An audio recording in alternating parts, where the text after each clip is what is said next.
তো নয়। আমার দরজায় প্রথম কড়া নেড়েছিল অবহেলা। ভেবেছিলাম অনেকগুলো বর্ষা শেষে শরতের উষ্ণতা মিশিয়ে এলো বুঝি বসন্ত। দরজা খুলে দেখি আমাকে ভালোবেসে এসেছে অবহেলা। মধ্য দুপুরের তির্যক রোদের মতো অনেকটা নির্লজ্জভাবে আমাকে আলিঙ্গন করে নিয়েছিল অনাকাঙ্ক্ষিত অবহেলা। আমি চারপাশে তাকিয়ে দেখেছিলাম আমার দিন দশায় কারো করুণা বা আর্তির পেখম ছড়িয়ে আছে কিনা।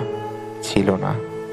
বৃষ্টিহীন জনপদে খড়খড়ে রোদ যেমন দস্যুর মতো অদমনীয়, তেমনি অবহেলাও আমাকে আগলে রেখেছিল নির্মোহ, নিঃসংকোচিত।